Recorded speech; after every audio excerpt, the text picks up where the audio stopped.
Assalamualaikum dear students, I hope you all are fine. We are going to start a new chapter number 8 relative pronouns. Relative pronouns क्या होते हैं? Relative pronouns basically ऐसे pronouns हैं जो कि दो sentences को जोड़ने के लिए यूज़ होते हैं और वो सेंटेंस को जोड़ने के साथ साथ उस सब सेंटेंस के सब्जेक्ट के बारे में हमें फ़र्दर इंफॉर्मेशन दे रहे होते हैं।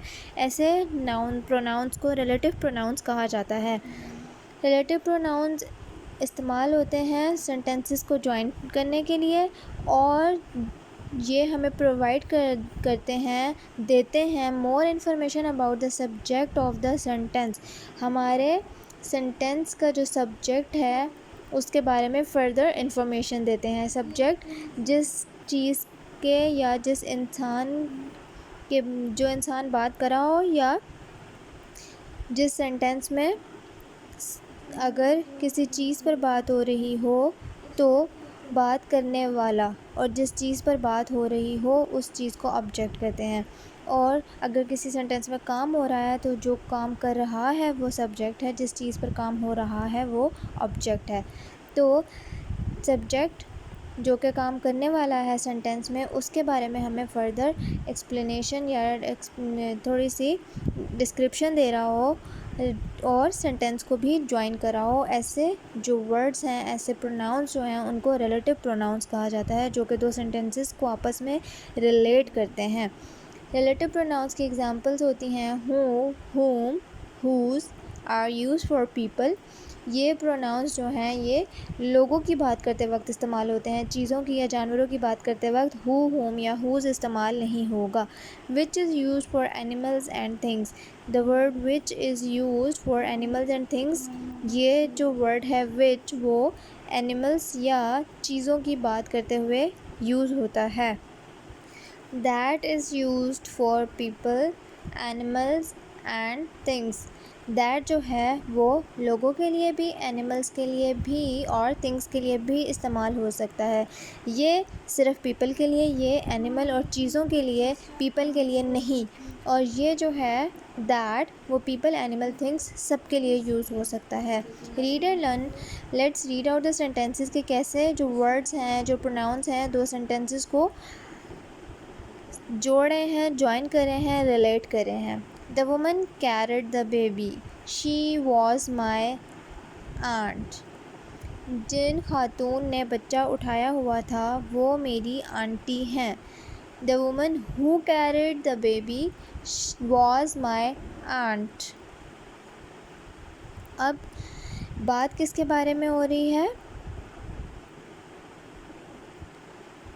एंड के बारे में, वुमेन के बारे में। तो उन वुमेन जिन्होंने बच्चा उठाया हुआ था वो मेरी आंटी हैं। The boy stop the fight, he was a school prefect. The boy who stop the fight was a school prefect. Prefect होते हैं जैसे रिप्रेजेंटेटर, क्लास रिप्रेजेंटेटर या मॉनिटर्स, जो कि क्लास के या स्कूल का जो एक एनवायरनमेंट है उसे कंट्रोल में रखते हैं। तो अब उस लड़के की बात हो रही है तो आफ्टर हिम हमने अपना प्रोनाउन जो है रिलेटिव प्रोनाउन वो लगाकर सेंटेंस को ज्वाइन कर दिया। The man robbed Mrs Brown, he had curly hair. The man who robbed Mrs Brown had curly hair. वो आदमी जिसने मिसेस ब्राउन को लूटा या उनसे डकैती की उसके बाल कर्ली हैं।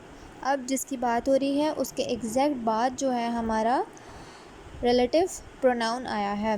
Now what you people have to do is read and try to understand these sentences, and your homework is to do exercise number 16 and exercise number 17.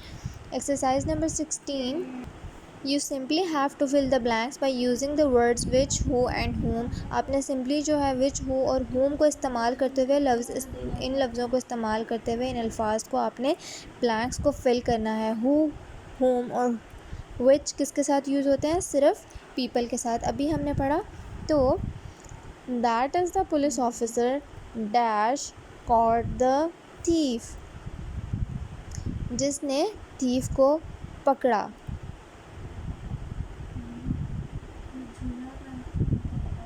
whom का मतलब है जिसका।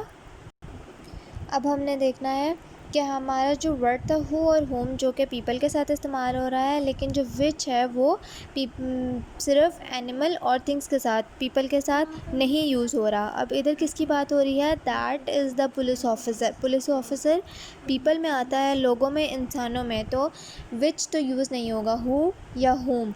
अब यहाँ पर बात हो रही है कि police officer dash caught the thief, who caught the thief। The old woman dash you helped was a tourist।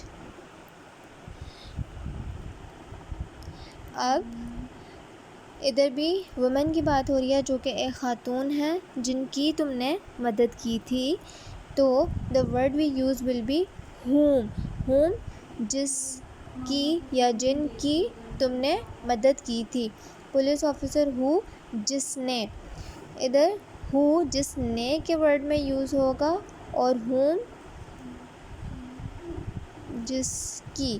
तो दिस इज़ द टाउन। अब टाउन की बात हो रही है, टाउन जो है वो पीपल में नहीं आता, तो हु और whom यूज़ नहीं होगा। द टाइगर, अब टाइगर जो है वो एनिमल्स में आता है, तो एनिमल्स के साथ क्या वर्ड यूज़ होगा? Not whom, not who।